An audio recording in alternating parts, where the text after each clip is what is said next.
Tá, aí vocês vão ter que aceitar aí, dar o ok. Então vamos lá, recomeçando. Obrigado aí, a Thaís, que lembrou de eu gravar a aula. É, Gente, então, agradeço a colaboração de todos nesse período aí que está. As duas professoras do meu filho estão de licença, minha esposa está ainda isolada e uma já estava de licença por conta de uma cirurgia que ela teve que fazer, tem nada a ver com Covid, mas a outra pegou Covid, então e também não tenho com quem deixar meu filho, até por todo o contexto.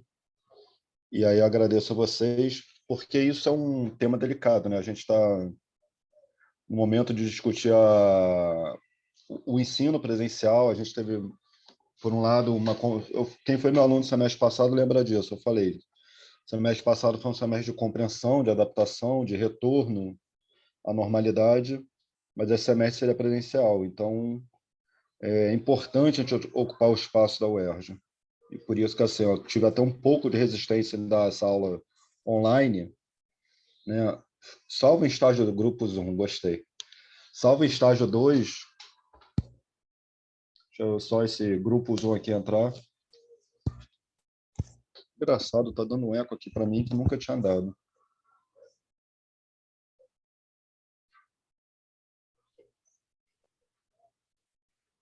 Bom dia, pessoal. O grupo Zoom, se puder botar os nomes aí de quem tá? Gostei da ideia de se apresentar como grupo.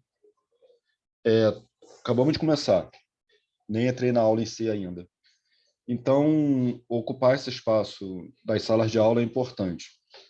Fiquei pensando assim, tem um lado bacana que facilita aqui toda a demonstração de materiais, botar o vídeo, compartilhar a tela, mas isso também não é o certo, né? O certo é a gente ter isso na UERJ disponível e facilmente acessível. E finalmente eu tinha conseguido arrumar a desgraça do Data Show, estava reservado para hoje, está reservado para sexta também. E aí vou passar para a fase 2 da gincana, que é arrumar uma sala bacana, porque a sala 9052 não tem tomada. Eu avisei isso lá. Aí iam tentar ver se consertava a tomada, né, mas não me deram muita esperança. Essas primeiras aulas, aí começando a aula em si, lembrando assim, a hora que vocês quiserem falar, tá, gente? Fiquem à vontade. Essas primeiras aulas, até a gente chegar na década de 40, mais ou menos, né, década de 30, especificamente, elas estão. A gente está tratando da construção da favela, do surgimento da construção, né? Da presença da favela na cidade e da presença na favela no Brasil. Né? Isso daí, o Rio de Janeiro, por ser a capital, ele tinha um peso gigantesco, né, no imaginário da sociedade brasileira como um todo, e a favela, dentro disso, ela adquiria um peso muito importante também. Né? Existem várias denominações pelo Brasil para aquele tipo de fenômeno que é a favela. Mocambo, em Recife, em São Paulo e no Rio Grande do Sul se chama Vila, e por aí vai. Acho que Belo Horizonte também se chamava Vila. Mas a favela, ela acaba, ainda que até hoje se usam esses outros termos, né, a favela ela tem um peso muito importante, né, na construção daquele tipo de moradia, naquele tipo de habitação, naquele tipo de lugar específico da cidade, seja no Rio, em Recife, Belo Horizonte, Manaus e até no mundo. Né? Até a palavra favela, ela ultrapassa fronteiras, né? E ela, a favela carioca e a favela brasileira, elas ganham uma fama mundial. Bom dia, Dani. O Rio de Janeiro, né? Uma vez eu fiz um artigo, até um pouco assim por diversão, que é a imagem da favela nas histórias do Zé Carioca. E lá na década de 40, as tiras produzidas nos Estados Unidos, a origem do Zé Carioca se deve pelaquela política de boa vizinhança dos Estados Unidos. O Walt Disney viaja pela América Latina, cria personagens latino-americanos, um deles é o Zé Carioca, E aí, de 42 a 45, o Zé Carioca estreia naquele filme, né? Os Três Amigos, ou Você Já Foi à Bahia. Agora eu não lembro qual dos dois.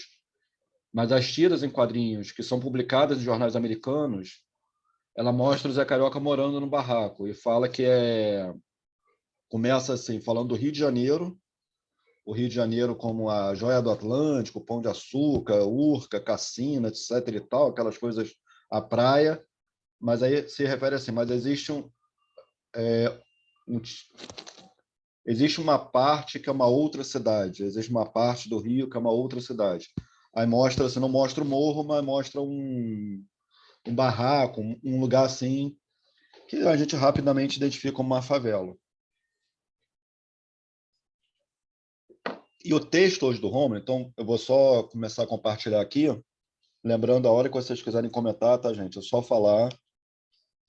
E o texto do Rômulo, ele nos ajuda muito a pensar nisso. O Rômulo é uma espécie de precursor, né, desses estudos de favela, da favela como objeto em si.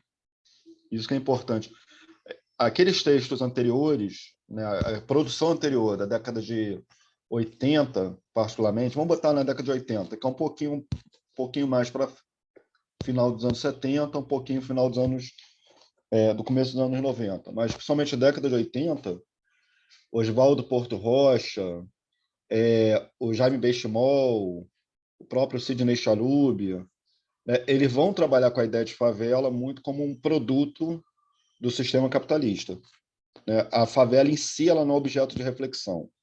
Ela é quase o término daquelas políticas de habitação, particularmente de modernização da cidade do Rio de Janeiro, de construção do Cais do Porto, modernização do porto, abertura da Avenida Rio Branco, combate aos cortiços, e aí se coloca a favela como uma consequência do final dos cortiços. A favela ela é tida como se combater os cortiços. Ainda existe cortiço na cidade do Rio de Janeiro.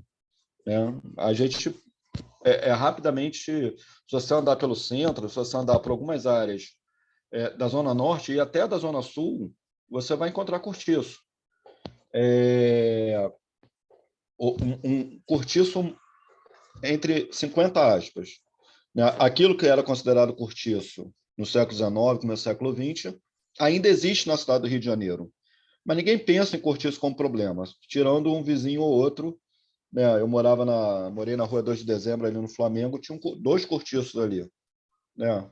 Ou um lugar que você pode, não, isso é um cortiço, não é? Mas o cortiço não ocupa aquele imaginário que ocupava no começo do século XX finalzinho e durante o século XIX. E aí, o texto que a gente deu na aula passada, da Everardo Beckhauser, ou Beckhauser, né, ele demonstra essa transição. O espaço que o cortiço ocupa no, no texto é 3/4 do espaço que a favela ocupa. A favela está ali no finalzinho, né, e começando a surgir como preocupação. E aí, algumas duas considerações que eu queria fazer aqui. A gente viu na aula passada esse texto da Alícia Valadares, que é a Gênese da Favela Carioca, que é um texto, um artigo muito divulgado, muito utilizado, e que ela aproveitou esse artigo para escrever ele é um capítulo de um livro maior, que é a Invenção da Favela, do mito de origem a favela.com. Isso aqui é uma imagem de Canudos, é uma imagem da época de Canudos. Né? O Morro da Favela, que existia lá em Canudos, seria esse morro aqui. Tá? E aí, por associação, o mito de origem, né, diz que os soldados que vieram de Canudos receberam permissão para se instalar atrás da Central do Brasil, onde é o Morro da Providência, e chamaram aquele lugar de Morro da Favela, por analogia a Canudos. Tem um mito também, que é muito compartilhado, que é de que a planta a favela é uma planta, né? Por isso que esse Morro da Favela se chama Morro da Favela, por causa da planta chamada favela, que é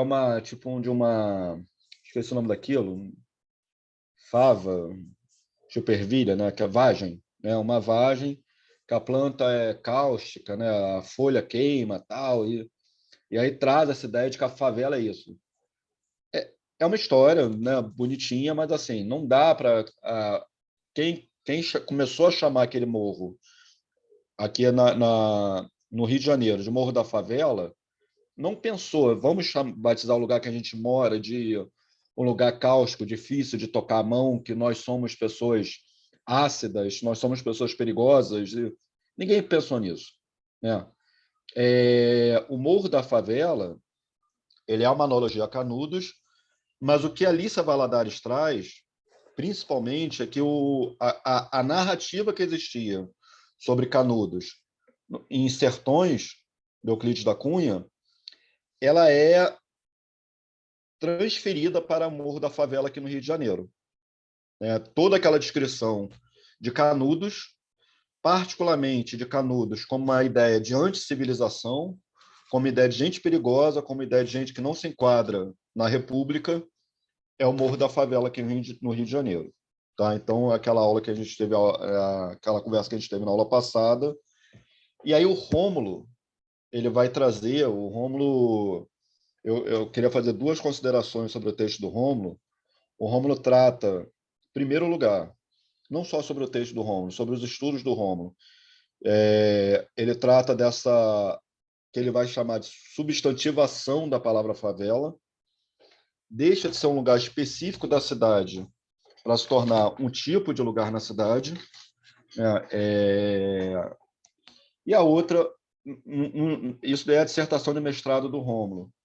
Na tese de doutorado dele, o Rômulo vai tratar das políticas de habitação na Primeira República. E tem um artigo nesse livro aqui que resume um pouco isso.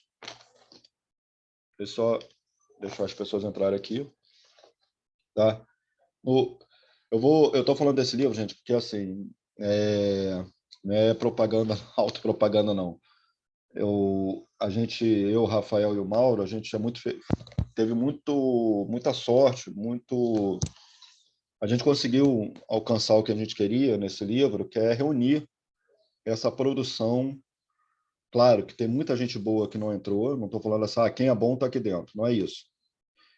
Mas a gente conseguiu reunir alguns estudos, alguns pesquisadores que estão fazendo esse debate sobre a história da favela, né? A história da favela por ela própria, a historiografia da favela. E o Rômulo, ele tanto colabora na sua dissertação. O Rômulo, infelizmente, ele largou um pouco o tema, ele agora está se dedicando a rock.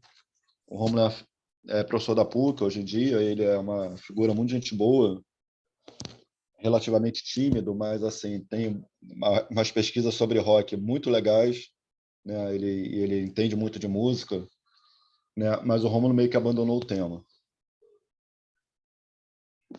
Mas o Rômulo trata, na tese de doutorado dele, que a gente não vai usar aqui, só estou fazendo a menção, no que as políticas de habitação na Primeira República e como a favela é um produto disso. Não no sentido de que uma consequência do capitalismo. Também, não estou falando que não. Não estou falando que assim, existe aí um fator de ordem econômica, sem dúvida, né? Existe uma despreocupação do Estado com o destino daquelas pessoas, se elas vão morar bem, se elas vão, como vai ser. Ao mesmo tempo que elas eram alvo de várias políticas, mas existe um debate sobre política de habitação na Primeira República, enquanto a favela está se consolidando na cidade. E essa existia, Jaqueline, existia, por exemplo, a vila de Marechal Hermes, o bairro de Marechal Hermes, é uma vila operária. A Bangu surge, né, como uma vila operária também. Quem passa ali, saindo do centro, na direção não pela Presidente Vargas, eu esqueci o nome daquela rua agora, passa ali pela Marquês de Sapucaí, é uma paralela à Presidente Vargas que corta o Sambódromo. Ali tem uma vila operária, a vila operária ali do Estácio. Então, existem políticas de vila operárias no Rio de Janeiro. Só que essas políticas são efêmeras, elas são insuficientes. Existe uma vontade enorme de executar essas políticas, o Rômulo aponta isso, o debate sobre a criação de Vila Operária, é montada uma comissão que leva 3 anos para apresentar um plano. Então, assim, é meio que todo mundo vai morando aí na favela, que é a solução. Por isso que eu estou falando, o nosso curso vai ser dividido em algumas grandes periodizações, e essa primeira até os anos 30, mais ou menos, que é a consolidação da favela na cidade, de 30 até 60, até a ditadura militar, a favela é pensada como problema, e existia esse discurso: a favela é um problema e uma solução. Ela é uma solução para o morador e é um problema para a cidade. Isso é mentira, a favela foi solução para todo mundo. A favela foi solução para a cidade. O que permitiu não existir uma política de habitação, uma política de transporte adequada, né, é a favela. Se não fosse a favela, o Rio de Janeiro teria que ser repensado. Vou dar um exemplo. Existia um projeto de linha de trem passando pela Zona Sul. A Avenida Niemeyer, ali no Vidigal, ela foi construída para passar o trem. E aí, não, pô, mas a Zona Sul já estava se consolidando como a área nobre da cidade, né? A gente pode pensar nesse direcionamento a partir do Cais do Valongo, na Zona Norte, na face norte da Baía de Guanabara, e no passeio público na face sul da Baía de Guanabara. Né? Como é que o São Cristóvão, que era o bairro imperial, vai se tornando bairro industrial. A abertura, as linhas de bonde, elas vão indo em direção ao litoral atlântico da cidade, Ipanema. E existem fotos de Ipanema que não tinha nada praticamente, mas já tinha linha de bonde. Né? Então, porque ali o capital imobiliário e as empresas de bonde eram a mesma coisa. Então, você levava o bonde para levar a cidade para lá. Então, o sistema de transporte ele chega antes das pessoas. Né? Isso tem uma lógica. E para as pessoas morarem, para os operários construírem os prédios, as ruas, etc. e tal, as favelas vão surgindo ali na Zona Sul. Praia do Pinto, Catacumba, Rocinha, por aí vai, Santa Marta, por aí vai. Né? O que, quando a Zona Sul ela vai se verticalizando, a favela vai crescendo.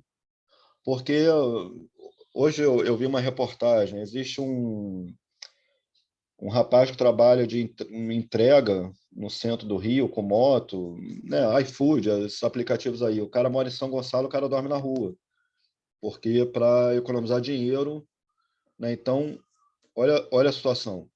Né? Vocês imaginem isso ao longo das décadas. Né? Então, pô, o operário que ia ter que se deslocar do subúrbio, da Baixada Fluminense, de um lugar distante, para vir todo dia para a Zona Sul trabalhar na obra, era mais fácil ele trabalhar em favela. Aí ele morar em favela, tá? Rapidinho, gente. Mas você já vai pegar? Tá bom, tá bom.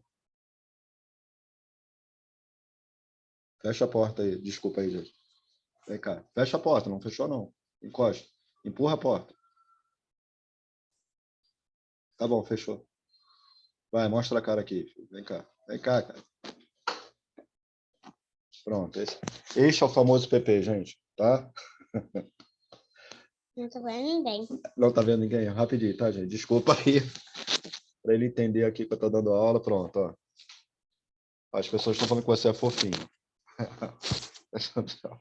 Dá tchau para as pessoas, vai. Deixa o papai dar aula. Não, deixa lá. Um mês de CAP da UERJ já está nisso. Já pegou a foto de Che Guevara. Pronto, vamos lá. Leva lá pro quarto. Tá? Só não faz sujeira. Não, não precisa da mesa, não. Leva lá, leva lá. Desculpa aí, gente. Valeu. Deixa eu voltar aqui. Vamos lá.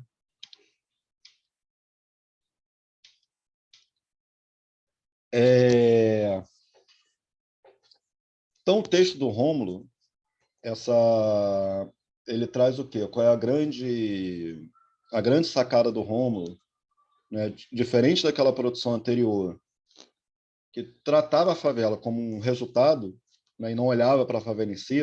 O Rômulo trabalha com a substantivação do termo, de que maneira a palavra favela ela vai se tornando um tipo de moradia na cidade e como isso se dá através das páginas policiais, né? Como é que isso é o terrível, né? E a gente falou sobre isso na última aula.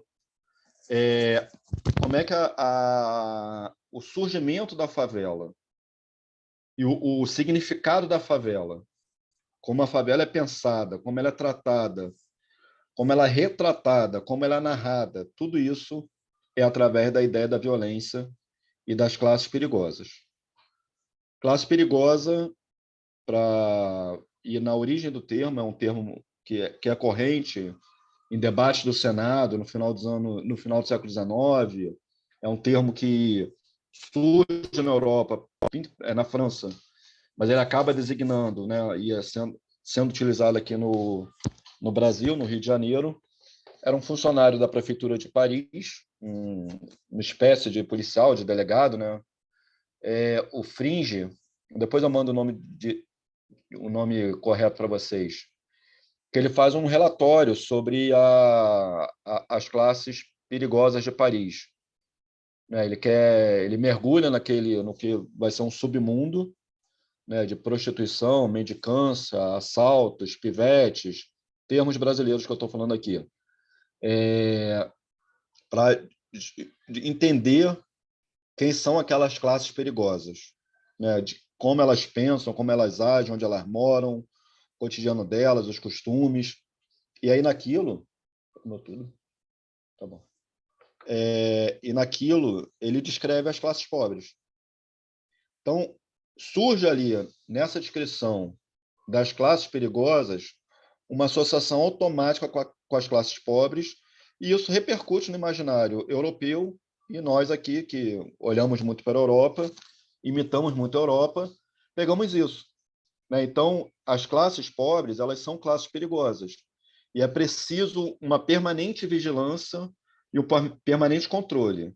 Agravado isso aqui ao fato de, aqui no Brasil, classes perigosas, classes pobres, serem pessoas negras, né, geralmente, né? Ou, quando não, são pessoas que convivem, né, naquele ambiente do cortiço, depois no ambiente da favela, que, por contágio, acaba absorvendo os costumes, os hábitos dos cortiços ou dos favelados. Tá?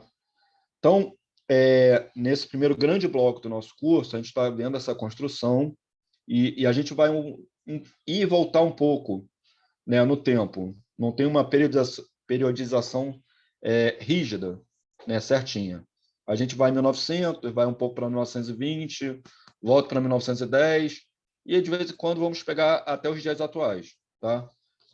Mostrar como é que essa construção, eu falei isso na última aula também, ela tem tanta força, ela se deu com um, um poder enorme de descrição sobre as favelas, sobre os moradores de favela, que até hoje ela existe. Né? E aí, João do Rio, os livros acampamentos da miséria. Né? Como se criou ali aquela curiosa vila de miséria indolente. O certo é que hoje há talvez mais de 500 casas, cerca de 1.500 pessoas abrigadas lá em cima. As casas não se alugam, vendem-se. Alguns são construtores e habitantes, mas o preço de uma casa regula de 40 a 70 mil réis. Todas são feitas sobre o chão, sem importar as depressões do terreno, com caixões de madeira, folhas de Flandres, taquaras. A grande artéria da Urbis era precisamente a que nós atravessávamos. Dessa partiam várias ruas estreitas, caminhos curtos para casas em outros oscilantes, trepados um por cima dos outros. Tinha-se, na treva luminosa da noite estrelada, a impressão lida na entrada do Arraial de Canudos. Isso daí já é João do Rio, 1917, fazendo a referência a Canudos e descrevendo, no caso, ao Morro de Santo Antônio. O Morro de Santo Antônio, ele é pensado como favela, mas ele já existia antes da favela. E ele incomodava mais porque ele estava mais no centro da cidade. O Morro de Santo Antônio é onde hoje é o Largo da Carioca, né? Ali do lado da Avenida Central. Você tem um resquício do Morro de Santo Antônio, que é o convento, né? Mas o Morro de Santo Antônio, quando o João do Rio escreve esse texto, é uma aventura dele, aquela coisa dele de flanar. Acredito que vocês já tiveram aula com o Edmilson, né? Que é um grande estudioso de João do Rio. esse Flanaro, o João do Rio, vai lá e entra no Morro Santo Antônio para conhecer o Morro Santo Antônio. Tá? Então, a descrição do Morro Santo Antônio, e essa é uma imagem, eu não sei se é do Morro Santo, acho que é do Morro Santo Antônio, essa imagem daí, não tenho certeza não. Eu peguei isso na internet, agora eu não lembro, erro meu, devia ter escrito aí. Professor, Oi, desculpa te interromper, se a pergunta nada, é pode óbvia, falar. deixa eu abrir a câmera aqui. Hum, Você falou que o Morro do Santo Antônio existia antes das favelas. Ele parte do mesmo princípio do Morro do Castelo? sim, Também existia bem antes, né? sim. É E, só mesmo. na verdade, os dois existiam, né? Os dois já eram presença marcante na cidade, Uhum. mas eles não eram pensados como favela. É como se o Morro de Santo Antônio também, entre aspas, se favelizasse. Né? A descrição que serve para o Morro da Favela, começa a ser aplicada para o Morro de Santo Antônio, embora o Morro de Santo Antônio já existisse. Ah, Na tá. aula passada, a gente trabalhou com o Morro da Babilônia. Né? Não existe ali naquela reportagem gigante a palavra favela. Né? Mas hoje, a gente, quer dizer, hoje, né? Há muitas décadas, a gente pensa o Morro da Babilônia como favela. Né? Mas o Morro da Babilônia já existia, já tinha gente morando. A descrição sobre ele, sobre as pessoas distantes da cidade, pessoas pobres, pessoas negras e não sei o quê, né? Isoladas de tudo, é a descrição que vai servir para a favela. Tá? Foi, Dani? Foi sim, professor. Obrigada. Tá. Gente, pode interromper à vontade, não, é o que eu estou falando. Assim, a gente finalmente alcançou a aula presencial, finalmente a gente tem aquele contato, aquele debate, então vamos tentar manter isso. Hoje é realmente uma aula extraordinária, porque para a gente não atrasar o curso, tá? Mas a hora que vocês quiserem falar, beleza, Thaís.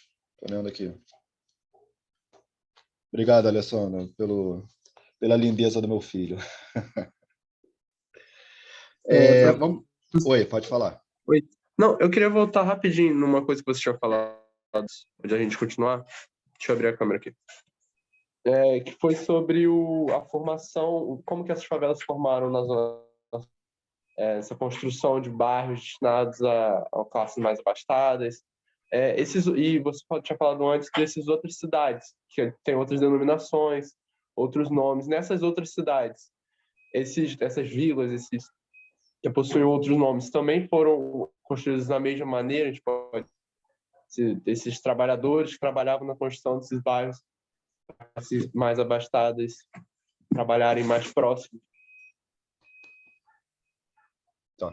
Mauro, a gente tem uma dificuldade enorme aqui no Brasil, e que a gente quer superar, que é esse contato entre as diversas pesquisas, tá? Desse fenômeno em outras cidades. São Paulo trabalhou muito com a ideia dos bairros e das vilas. Né? Você vai pegar o Lúcio Kovarik, deixa eu escrever o nome dele aqui. Lúcio Kovarik ele trabalha com... Ele já faleceu também. Não sei se o nome dele acho que é assim o nome dele. Não sei se tem um C no final, mas acho que tem. Lúcio Kovarik, ele tem um livro muito bacana, A Espoliação Urbana. Né? Ele demonstra que em São Paulo a favela ela viveu um processo de remoção orgânico, por assim dizer. Não podia ir pronto, né? Não podia. A favela, assim, construíam, ela era combatida. Você pega a Dona Irã Barbosa, né, que produz as suas músicas ali nos anos 40, 50. Saudosa. Tem a Maloca também em São Paulo. Maloca serve mais para definir a casa, mas assim, mora na Maloca. Tem até esse termo até hoje, maloqueiro, né, lá em São Paulo. Saudosa Maloca, o Adoniran Barbosa vai falando de saudosa Maloca, dessa permanente fuga, ou da permanente expulsão, fuga não, expulsão do morador da Maloca, ali da cidade de São Paulo. Tem uma música muito bacana também do Adoniran, Ordem Superior, que é um conformismo, né? Chegou o oficial de justiça mandando todo mundo derrubar os barracos, Não tem o que fazer, os homens estão com a razão. Deus dá o cobertor conforme o frio, e aí a Adonira, o que eu tenho é tão pouco, o que eu levo no bolso, mas essa gente aí como é que faz? Então, em São Paulo, demonstra um processo mais orgânico de remoção de favelas. Orgânico, estou falando assim, sistemático, ele era constante. No Rio, embora a favela não podia existir, e ela passa a ser, e ela é combatida, né? Mas também ela se articula. Uma outra face da moeda que eu estou falando aqui da favela como solução para todo mundo foi que os moradores de favela muito cedo se articularam, né? Então, essa imagem do morador de favela como alienado, apático, né, ela não condiz com a realidade. E se articularam das diversas maneiras. Uma delas é a escola de samba. Particularmente, quando começa a Era Vargas, aí o modernismo, o samba como um elemento da cultura nacional, né, os moradores da Mangueira estão ali até hoje. A Mangueira tem praticamente 100 anos. E a Mangueira foi um dos instrumentos nos moradores de favela para permanecer. Nós vamos tratar disso um pouco mais à frente. Por que eu estou falando tudo isso, Mauro? Nos outros estados, são situações assim que alguns casos se assemelham ao Rio e outros não. Falta mais estudo sobre isso, tá? Eu estou falando isso aqui muito de orelhada, muito que assim, eu coordeno um simpósio na Ampur desde 2009, que a gente reúne pessoas de outros estados. O simpósio é regional e nacional. Inclusive vai ter esse em julho, tá, gente? Depois eu divulgo para vocês as mesas direitinho. No nacional, a gente já teve trabalho de Curitiba, de Fortaleza, de Manaus, de Goiânia, de Recife. Existe uma favela em Recife chamada Brasília Teimosa, que ela está lá, no litoral da cidade. Ela fica ao lado da principal área turística de Recife, que é Boa Viagem. Está lá até hoje. Mas ela surgiu ali, por isso que o nome dela é Brasília Teimosa. Ela surgiu ali no final dos anos 50, anos 60. Né? Mas se tentou, olha o nome dela, Brasília Teimosa. Se tentou remover, mas ela permaneceu ali. Em Curitiba foi mais sistemático também. Curitiba, por causa assim, existe um movimento em Curitiba de joga para a periferia. Se você pegar São Paulo mesmo, a cidade cresceu muito. Morumbi e Paraisópolis, né, ela ganha um peso muito grande, né, nos anos 80, que aí a favela está consolidada como uma parte da cidade, Constituição de 88, redemocratização, mas é possível o morador da área central de São Paulo viver sem ver uma favela, né? É quase como uma Barra da Tijuca, né? As favelas da Barra da Tijuca elas estão hoje em dia na periferia da Barra, da Baixada de Jacarepaguá. É Rio das Pedras, Muzema, Tijuquinha. Né? É possível uma pessoa sair da Barra da Tijuca e a primeira favela que ela vai ver vai ser a Rocinha, né? Ou a Cidade de Deus. Né? Mas na Barra em si praticamente não tem favela hoje. Né? Também é um processo de remoção orgânico das favelas da Barra. Tá? Mário, assim, mas só que tem favela na Barra, né, Mário? Tem favela na Barra, só que elas estão escondidas. Sim. Outro dia eu recebi uns visitantes aqui e aí não, outro dia eu encontrei com uma pessoa, um desconhecido, no Jardim Oceânico, e a gente conversando ali, e de repente ele parou assim e olhou para mim e falou, ele vinha de um bairro distante, estava voltando para casa, veio fazer um trabalho. E aí, em um determinado momento, ele falou para mim, aqui só mora rico, né? Ele olha em volta assim e fala, aqui só mora rico, né? Eu falei, não, moço, aqui não mora só rico, não. Aqui tem muito pobre. Inclusive, aqui nessa estação, todo mundo que está aqui é pobre, senão não estava aqui. Mas está tudo escondido. Com essas reformas, eles escondem, né? Os pobres na Barra da Tijuca estão todos escondidos. E é muito a mesma origem da Vila Autódromo, né, Sandra? As pessoas não... A Vila Autónoma ela não foi criada, né? Ah, vamos fazer uma favela? As pessoas constroem casas, né? E o lugar passa a ser, ao longo dos anos, pensado como favela, né? A partir da estigmatização, né? E existem vários locais da Barra da Tijuca, como a Sandra falou, bem escondidos. Alguns assim você até surpreende. Você passa assim e tem casas, né? Que estão ali há décadas, né? Mas eram aldeias de pescador, como a Vila Autónoma surgiu. E tinham duas favelas para quem passa pela Barra. Existiam duas favelas em lugares centrais da Barra, né? Uma ficava atrás do Barra Shopping, na beira entre a Lagoa de Jacarepaguá e o Barra Shopping. Tinha uma favela ali, né? Que ela foi removida. E outra ao lado de onde hoje é o Downtown.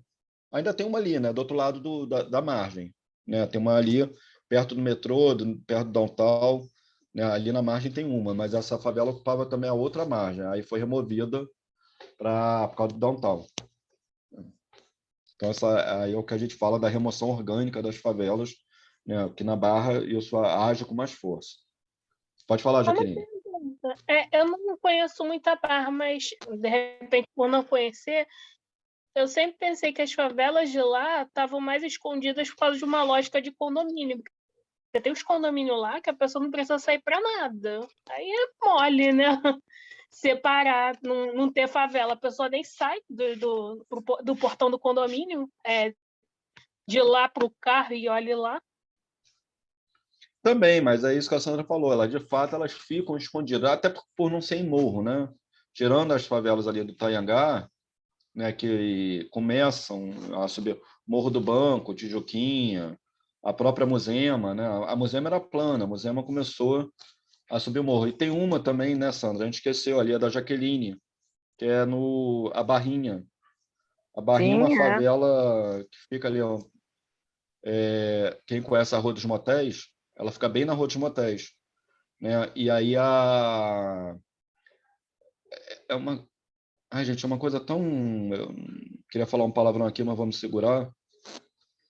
Eu trabalhei num processo de defesa da Barrinha, né?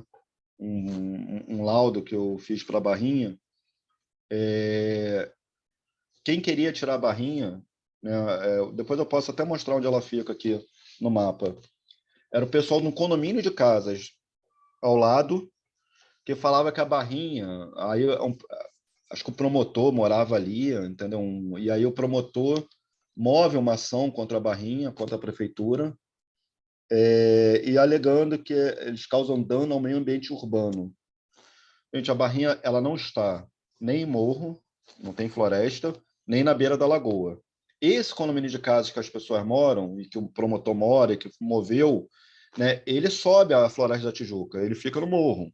São casas, são mansões que ocupam, estão dentro da floresta. Eles danificam muito mais o meio ambiente do que a Barrinha.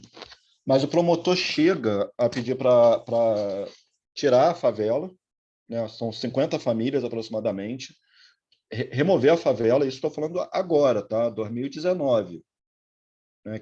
Foi quando eu escrevi que eu fiz esse laudo, para tirar a favela e mandar as pessoas para abrigos da prefeitura. E aí chega a mandar uma carta para a Secretaria Municipal de Assistência Social perguntando, e a resposta até uma resposta boa da secretaria: essas pessoas não precisam, nós abrigamos pessoas que não têm onde morar. Essas pessoas têm onde morar.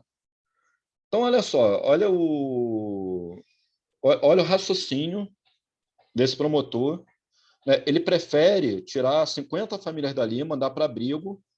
Essas pessoas isso tornaria a vida delas muito pior, porque se elas não fossem para o abrigo, elas iam construir barraco em outra favela, em condições muito mais precárias, porque ali elas já estão consolidadas, ali elas já têm, né? Então tornaria a vida da cidade muito pior.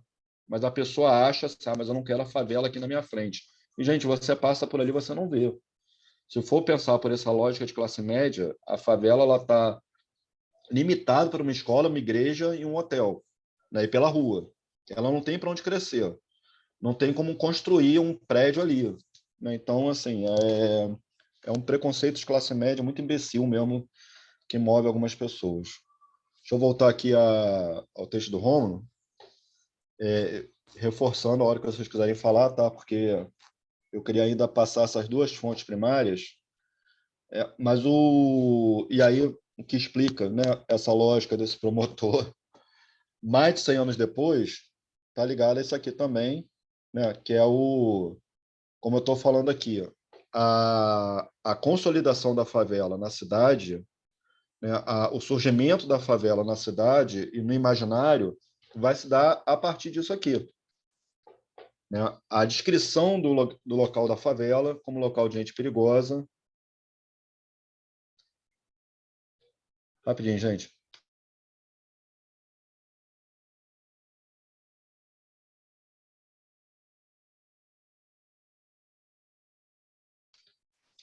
Vamos lá, gente, vou ler aqui. Recolhia-se ontem à noite à sua residência no Morro da Providência. Eu vou ter que... aqui tá tapando certinho para mim. Antes de José Marcos está escrito o quê, gente? Afonso, professor. Afonso, obrigado. Afonso José Marques, quando foi atingido com um tiro no dedo polegar da mão direita. Marques queixou-se ao inspetor de serviço na segunda delegacia urbana, ignorando quem disparou o tiro, pois no local onde o fato se deu não viu ninguém. Tiro perdido, 1901. Lugares existem no Rio de Janeiro onde não aparece sombra de polícia. Um deles é o Morro da Providência, onde celerados de todas as espécies campeiam à vontade, praticando toda a sorte de perversidade. 1902.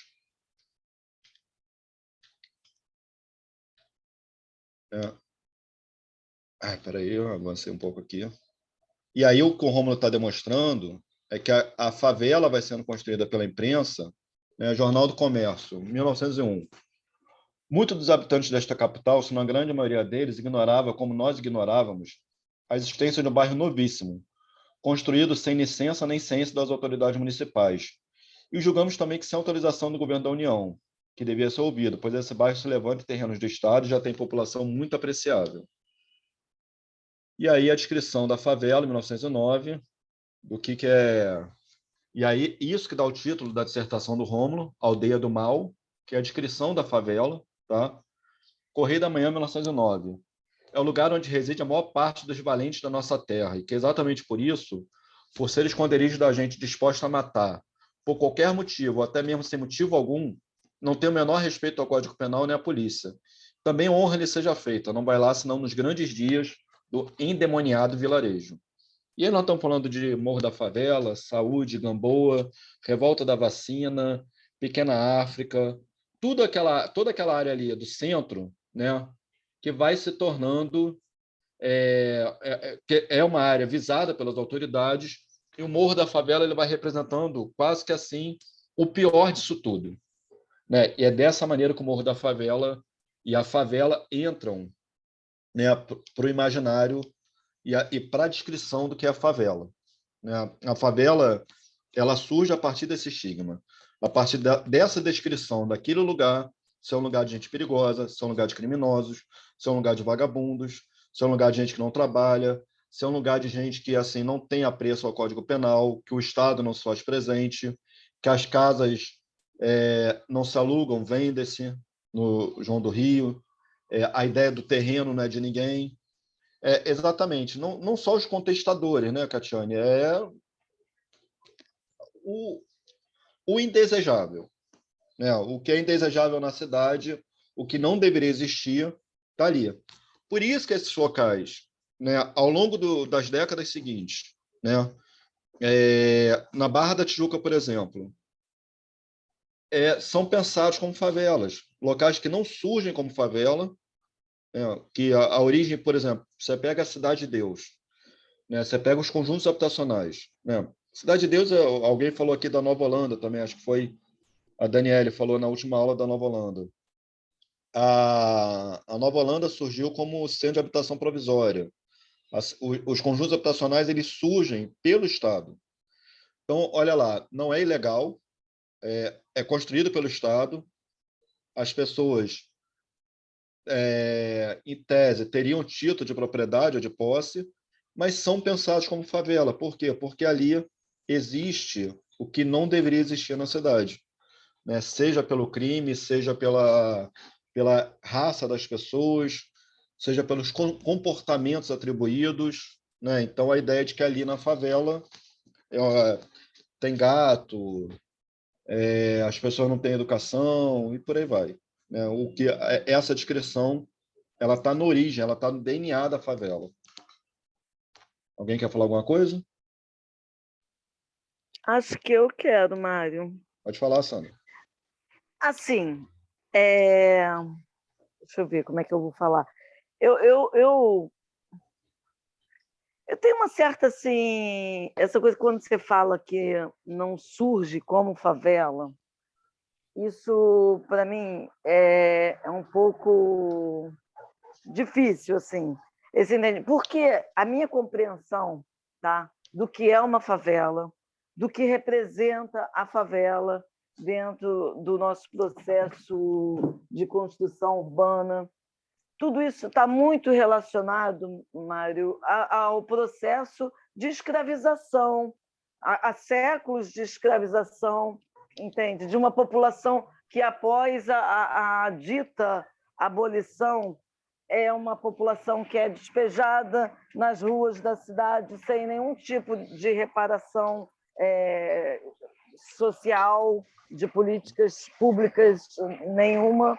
Então, tudo isso está relacionado a esse processo de construção urbana vinculado ao sistema do capitalismo, que é um sistema desigual, né, e que de diferença mesmo, de desigualdade, e que vai, ao longo da história, nesse processo histórico de construção urbana, vai empurrando essa população escravizada, descendente de escravizados e desprovidos de uma economia, né, de uma segurança econômica ou de qualquer tipo de segurança que essa construção histórica não permite, né, que essa população tenha, nem de terra, nem de trabalho, enfim.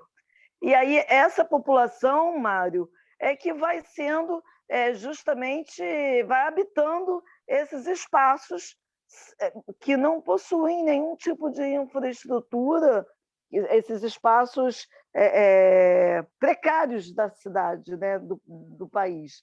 Vai ocupando as terras que são o quê? Os morros, os charcos, as áreas onde ninguém quer morar, essa população.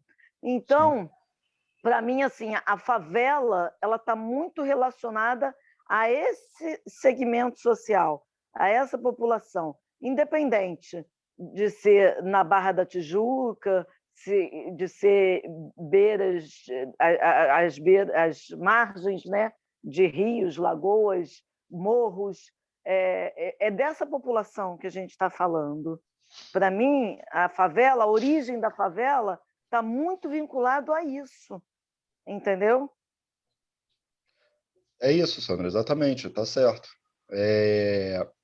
Isso a gente vai conversar na próxima aula, se Deus quiser presencial, na sexta, é um texto meu com a Luan Gomes, que vai sair no Pensando as Favelas Cariocas, volume 2, que tem seu texto com a Diana, Sandra.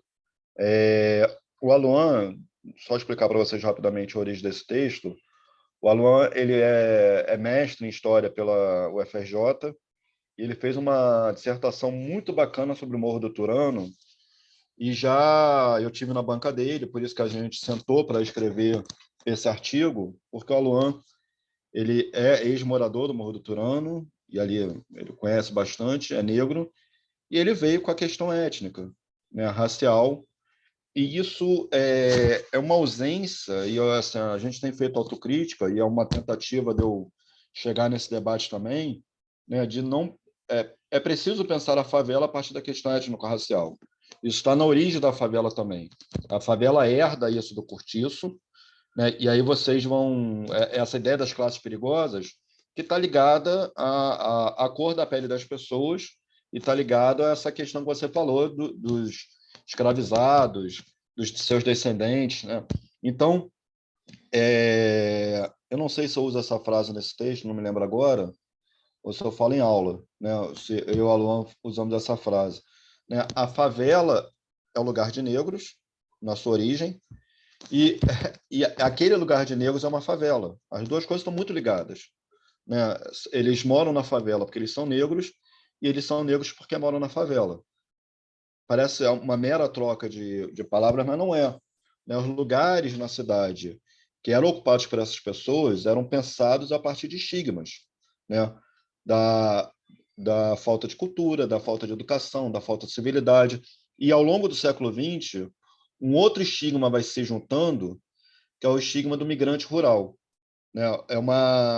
Também é uma certa imagem que a favela vai adquirindo, particularmente nos anos 40 até os anos 60, nos anos 30, finalzinho dos anos 30, na industrialização do Brasil, de que a favela ela também surge por causa do afluxo da imigração, né, do êxodo rural, aquela expressão que existia, e que aí a pessoa, Sandra Cavalcante, repete isso já na década de 90, ainda na década de 90, a Sandra Cavalcante repete isso.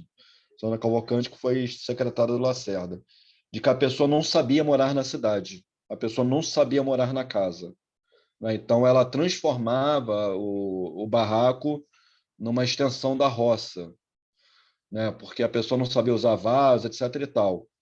E, gente, e sempre a maior parte dos moradores de favela da cidade do Rio de Janeiro nasceram na cidade do Rio de Janeiro, né? Existe um momento que quase ultrapassa, mas não chega a ultrapassar. E quando as pessoas não tinham nascido na cidade do Rio de Janeiro, né, elas vieram de Espírito Santo, Minas e Estado do Rio. Lembrando que o Rio de Janeiro era capital, ou era Guanabara, Estado do Rio pode ser Caxias, Nova Iguaçu, tá?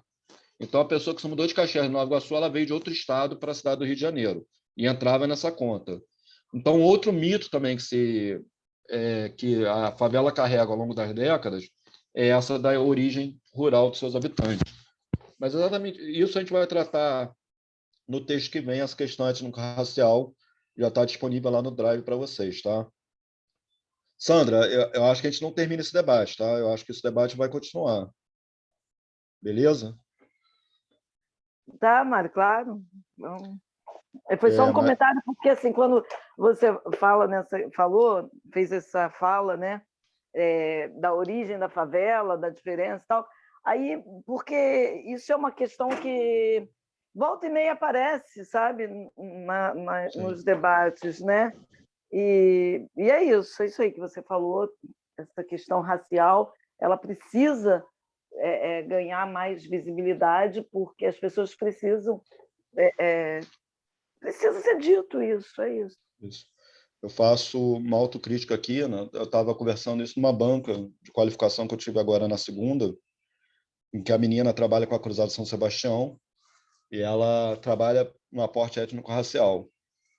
E aí, como eu trabalhei com Cidade Alta, gente, eu percebi assim, o seguinte, eu entrevistei muita gente, mas foram entrevistas assim mais rápidas, né? E algumas pessoas eu fiz uma longa entrevista, né? São 14 aproximadamente, 15, agora não lembro o número. Vamos botar que são 14. Dos 14, 11 pessoas ou são negras ou são afrodescendentes, poderiam ser considerados, entrariam numa política de cota. Eu não trabalho com questão étnico-racial na minha tese. Olha, e ela tem 11 anos. Olha que omissão terrível, porque a academia não estava pensando nisso na época. Então, eu faço autocrítica. Gritou para mim e eu não percebi, né? O que está acontecendo ali?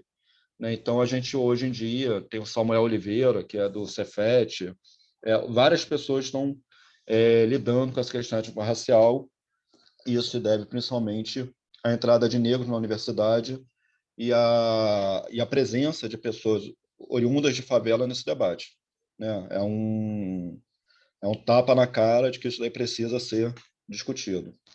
Deixa eu só compartilhar a tela aqui, eu vou passar 3 coisas, né? Uma delas, assim, só conforme eu falei, né? O texto do Rômulo, ele é um suporte a essa aula. Me enrolei aqui rapidinho, desculpem. Aí.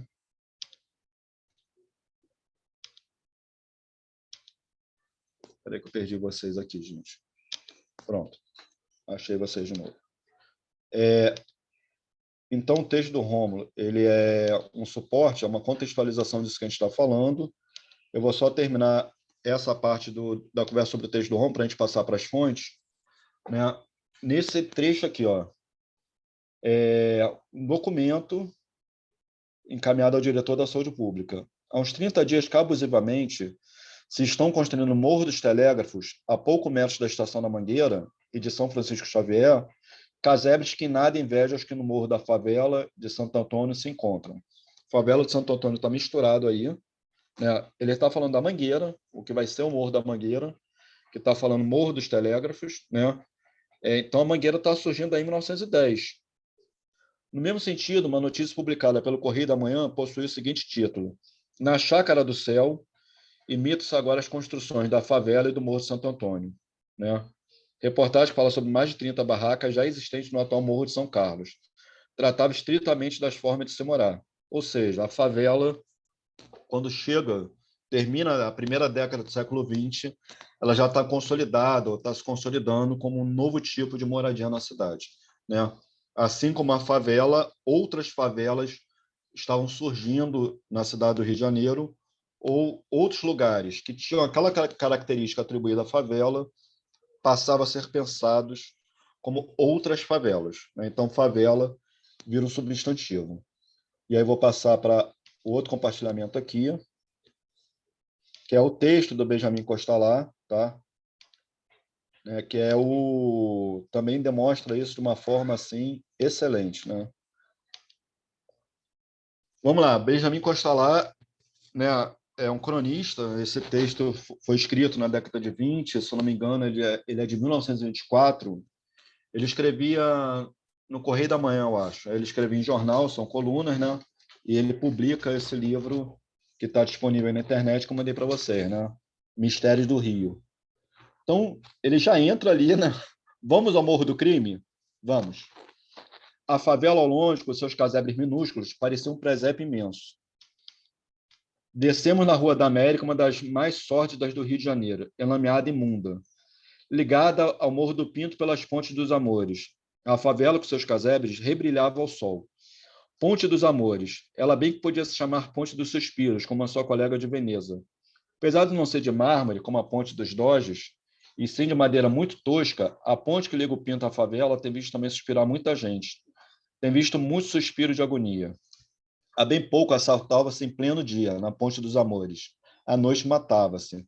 Hoje tudo está melhor, mas ainda é perigosa, muito perigosa a ponte de madeira agasalhadora dos amores violentos, dos malandros e das crioulas. Gente, só esse trecho aí já... A favela Morro do Crime é tosca, é precário, é um monte de casa, é um lugar de pessoas negras, é um lugar de malandros. Né? Olha como é que tudo isso vai sendo naturalizado. Né? E como é que as pessoas que leem jornal... Lembrando, existe um jornal naquela época, nem todo mundo sabia ler, mas às vezes as pessoas liam, né?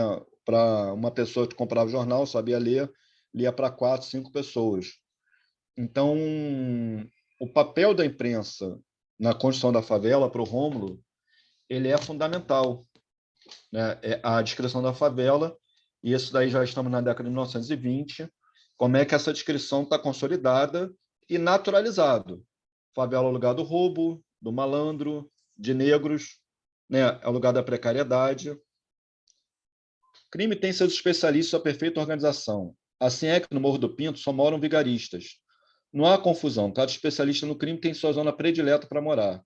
E não é geralmente a zona em que ele age. O ladrão não mora no local onde opera. Se você quiser estar garantido contra o roubo, venha morar com toda a paz de espírito aqui na Rua da América. Aí ele vai descrevendo aqui, né? É um caminho de cabras, não se anda, gravita-se. A ideia do difícil acesso, do enclave, né? Falavam-me sempre no perigo de subir à favela, nos seus terríveis valentes, nos seus malandros, que assaltam com a mesma facilidade com que se dá bom dia. O maior perigo que eu encontrei na favela foi risco, a cada passo de despencar-me lá de cima pela pedreira ou pelo morro abaixo. e dizer que há uma população inteira que todos os dias desce e sobe a favela. Mulheres que fazem terrível trajeto com latas cheias d'água na cabeça. E bêbados, alegres de cachaça, as pernas bambas, zigue-zagueando por cima dos precipícios sem sofrer um arranhão. Tem outra coisa aqui, que esse texto da década de 20, ele vai fazendo surgir no imaginário, que a gente vai tratar disso um pouco mais à frente, que é uma visão lírica da favela. Né? Já estamos chegando aí na época do modernismo, e a favela ela passa a ser também vista, né, como lugar da gente pobre, como lugar da gente negra, como lugar do malandro, mas também como lugar de certo lirismo, de um certo romance, né? Que ele já, lá em cima ele já fala, apesar do tom preconceituoso, né, malandros e crioulas, né, ele já fala que Deus protege a favela, e a favela merece a proteção divina, porque ela é alegre na sua miséria. Aquela gente que não tem nada dá uma profunda lição de alegria àqueles que têm tudo. Sem higiene e sem conforto, naqueles pequeninos casebres fétidos, imundos, que se arriscam a cada instante a voar com vento ou de pecar-se lá de cima. Aquela população de homens valentes, estivadores, carvoeiros, embarcadiços, e de mulheres anemiadas e fracas, e de crianças mal alimentadas, e em trapos, cria porcos, bebe cachaça, toca cavaquinho e canta. O dia inteiro, de dentro de um daqueles casebres feitos a lata de querosene. Partem as vozes dolentes de um violão ou os arrepios saltitantes de um cavaquinho. À noite, tudo samba. Apesar da miséria em que vive, toda a favela sambando é feliz, sob um céu salpicado e lindo de estrelas. A favela não tem luz, não tem esgoto, não tem água, não tem hospitais, não tem escolas, não tem assistência, não tem nada. Mas a favela é alegre lá em cima de seu esconderijo, com o maravilhoso panorama da cidade que se desdobra aos seus pés. A favela que samba quando deveria chorar é um maravilhoso exemplo para aqueles que têm tudo, ainda não estão satisfeitos. Pobre e admirável favela. Gente, isso daí depois, né, isso vai ser reproduzido, né, em vários momentos, essa duplicidade da visão sobre a favela. No aspecto, é perigosa, é de gente malandra, é de vagabundo, é marginal, é suja, e no outro ela é romanceada. Né? Ela é lírica, as pessoas são felizes, as pessoas cantam, as pessoas dançam, as pessoas sambam. Né? As duas visões, né, embora elas sejam, e elas se batem, né? Esses modernistas, e essas pessoas que têm essa visão lírica da favela, romanceada, elas são criticadas. Né? Eu vou mostrar para vocês um texto, uma fonte primária daqui a algumas aulas. Querem transformar a favela, na aula que vem, inclusive, querem transformar a favela no exemplo do que é brasileiro. Não. Né? Começa a ter crítica, né, de levar turista, autoridades estrangeiras para visitar a favela, como se a favela fosse algo que devesse ser mostrado. E aí, Sandra, mais uma vez, existe uma historinha muito bacana sobre o futebol brasileiro, né? Quem conta essa história é o Leonardo Pereira, professor da PUC, né? Acho que é A Invenção do Futebol, o nome do livro. Eu tenho ele aqui, depois eu procuro ali. O Brasil, quando fez a sua seleção, década de 10, década de 20, não me lembro agora, né? Quando o Brasil fez a sua seleção de futebol e foi jogar com a Argentina, o Brasil não quis levar jogadores negros. Né? Imagina, nós vamos mostrar nosso país, nós vamos nos mostrar como um país de pessoas negras? Não. E o futebol surgiu na Zona Sul, né? Surgiu na elite.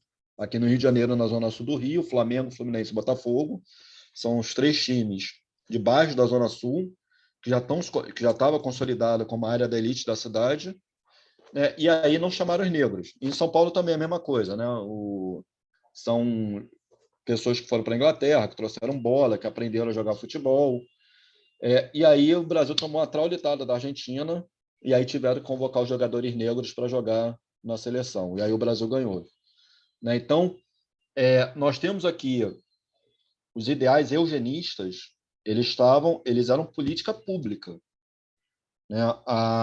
Se incentivava a imigração de europeus, né, dizendo para clarear a raça brasileira, para embranquecer o povo brasileiro. Então, essas colônias lindas que a gente acha, uma coisa linda, né? Penedo, Friburgo, o Sul é muito avançado, Rio Grande do Sul, né? Esses imigrantes receberam terra para vir para cá, né? Toma, planta aí, vem para cá e recebe planta. E aí, e os negros? Sai daqui, vai para onde você quiser. Aqui não, né? Vai para PQP, só não fica aqui perto de mim. Né? Então, a origem da nossa desigualdade, né? Além da escravidão, está nesse legado aí que a escravidão deixou, né? Nessa sociedade extremamente preconceituosa, racista, que era política pública. É importante a gente compreender isso, né? Não era só um discurso, não era só uma visão que uma pessoa de classe média tinha, não era só um preconceito de um promotor, de um juiz. Isso se tornava política pública. Pode falar, Jaqueline. Não, isso me lembrou quando você falou na última aula, né, que tinha uma época que tinha uma noia de garotos, crianças de favela tinham que ser ou artista ou esportista, né, tinha que estar no esporte. Me lembra muito, quando me lembra essa discussão do futebol aqui no Brasil, me lembra muito aquele filme Corra, né? Quando o negro é valorizado é pelo corpo. Tanto que eu acho que quando a gente perde no Maracanã, uma das acusações foi ter colocado um negro no gol. Porque apesar deles serem, entre aspas, muito raçudos, muito bons de bola, eles não tinham capacidade.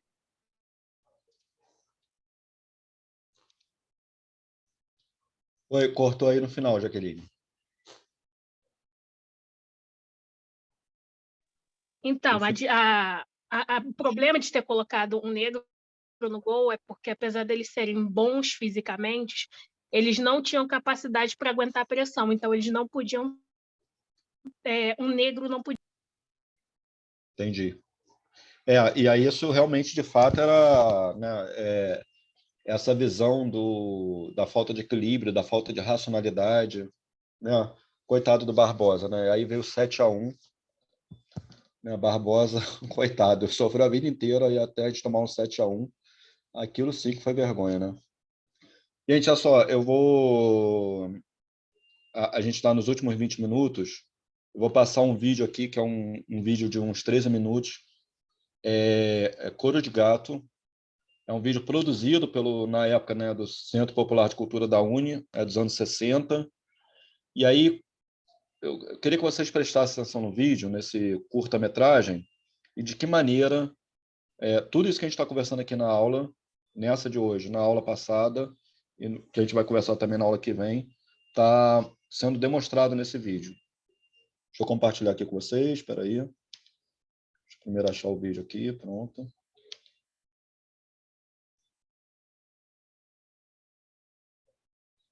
Rapidinho, tá, gente? Estou aqui. Assim, áudio. Assim.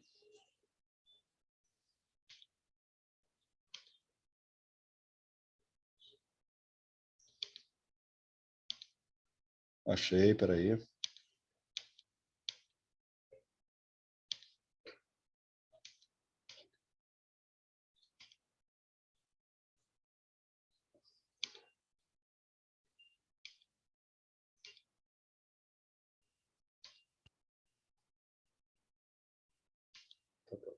Todo mundo vendo aí, né?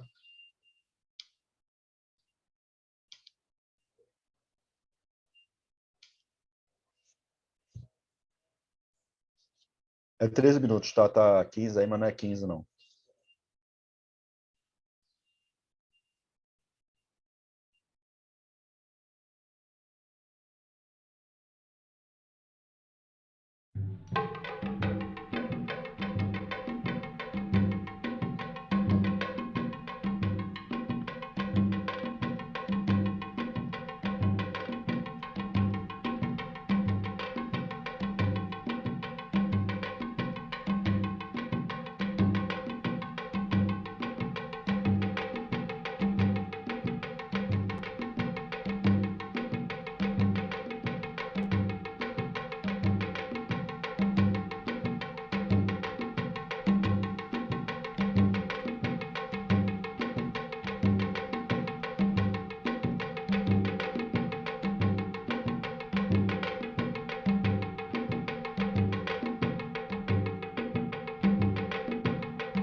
Quando o carnaval se aproxima, os tamborins não têm preço.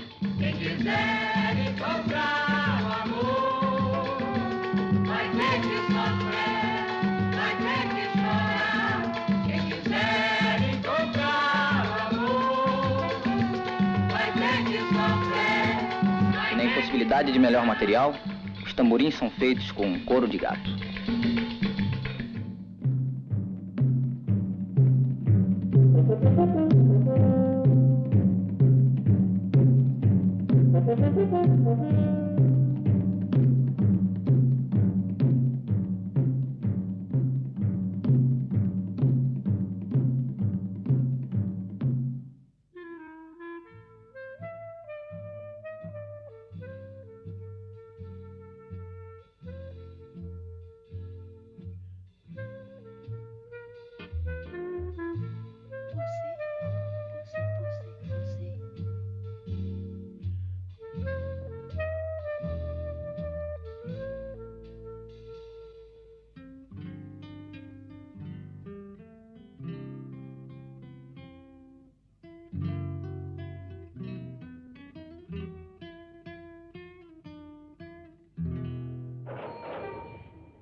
E aí, pessoal, algum comentário?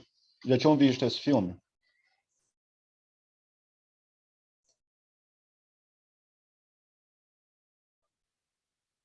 Eu nunca tinha visto esse filme, não. Caramba, eu achei muito bom. Muito Adorei. bom, né?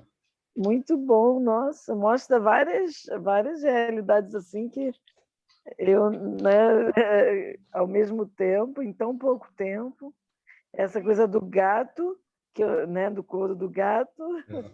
e o comércio, né, ao mesmo tempo mostra, logo no início, deixa muito evidente essa questão racial que a gente estava falando, né, e as crianças trabalhando para levar dinheiro para casa de várias formas diferentes, a vida, a dureza, e aí, de repente, é, se mostra diante deles mais uma possibilidade de ganhar dinheiro pegando gatinhos, né? É um trabalho e coitado do gato, mas é uma coisa. E você sabe que o gato, eu acho interessante que mostra as pessoas comendo também no vídeo, né? Uhum. E, e assim, você sabe que o gato na favela, em alguns momentos também, em muitos momentos, ele também é utilizado como alimento, né? As pessoas Sim. comem a carne de gato. E, por mais esquisito que pareça. Aqui mesmo na Vila Autódromo, você vê, bem recente, né?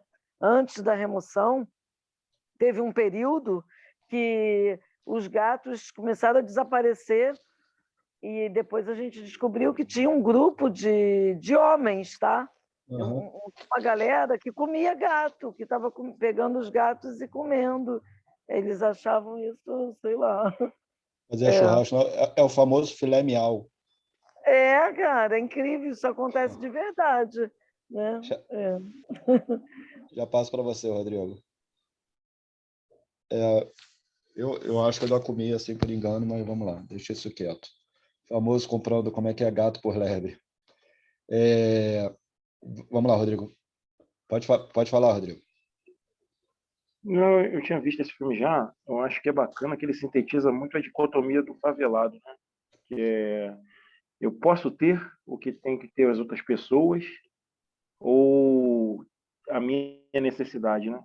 Na hora que o menininho fica com um gato ali no final, aquele perto do fim, né? Você vê Uhum. que, na verdade, ele não tem maldade com aquele animal. Na verdade, ele, naquele momento ali que ele está junto, se conciliando com o gato, ele está querendo ter os prazeres que tem as pessoas que não estariam ali na favela.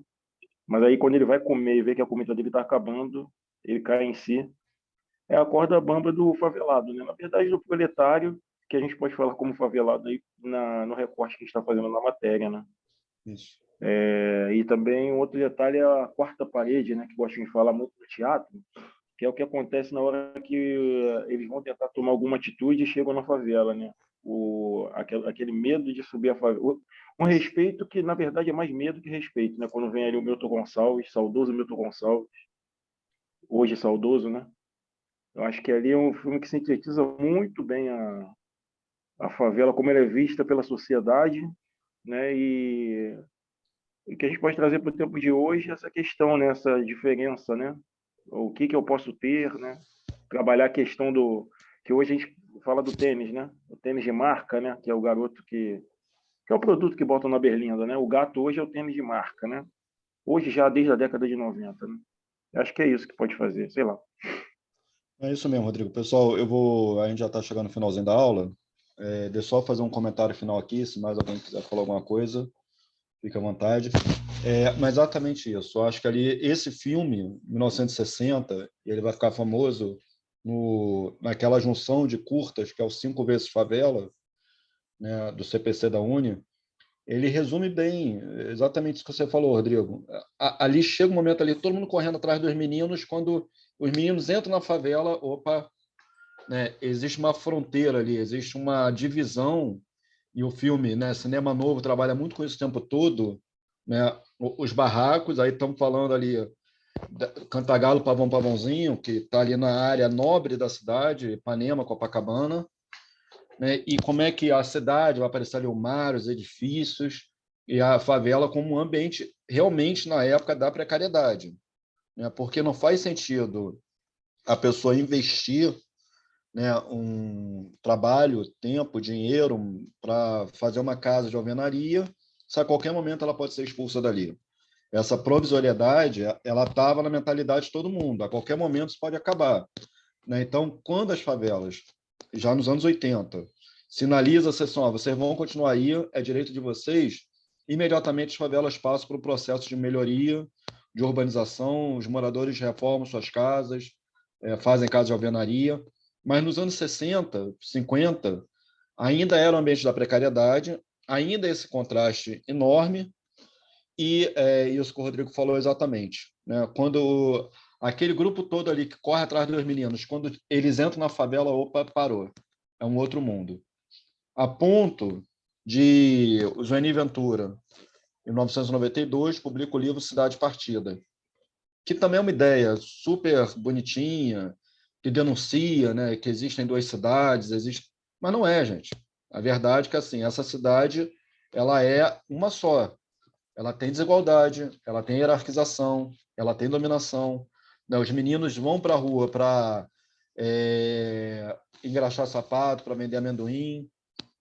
As pessoas descem da favela para trabalhar de porteiro, de empregada doméstica, de operário, de comerciário. Enfim, ela não é partida, né? Ela é hierarquizada, ela é injusta, ela é desigual, mas ela não é partida, né? Essa imagem simbólica que é muito fácil da gente ver, né, pela fronteira que existe ali, a partir do momento que não pode entrar na favela, né, ela nos remete a isso, né? São duas cidades, mas que na verdade não são duas cidades. Exatamente, Jaqueline. O Bruno Carvalho traz essa ideia da cidade porosa, e a Daí Rocha, que é da UERJ, né, ele faz a ideia da cidade serzida, né, desses pontos que são costurados, que são evidentes, né? Não é uma cidade dividida, não é uma cidade partida.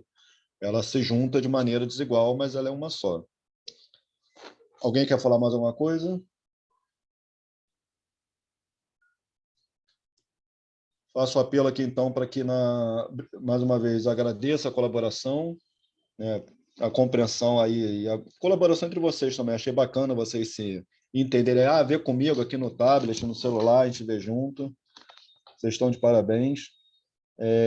E na sexta-feira, se Deus quiser, não posso garantir ainda, né? Ainda está indefinido, a nossa aula vai ser presencial, tá? Se não for, a gente repete isso aqui, mas o texto, aí eu vou me comunicando com vocês, o texto já está no Drive, né? O meu texto com a Luan Gomes, que vai trabalhar exatamente sobre, aí focando nessa questão racial, tá? Da favela. A gente vai fazer, mais uma vez, um certo panorama do surgimento da favela, um debate historiográfico, e chegar nessa construção da favela a partir da gênese étnico-racial também. Certo, gente? Mais alguma coisa? Estou salvando o chat aqui. Vou parar de gravar. Então tá, gente. Até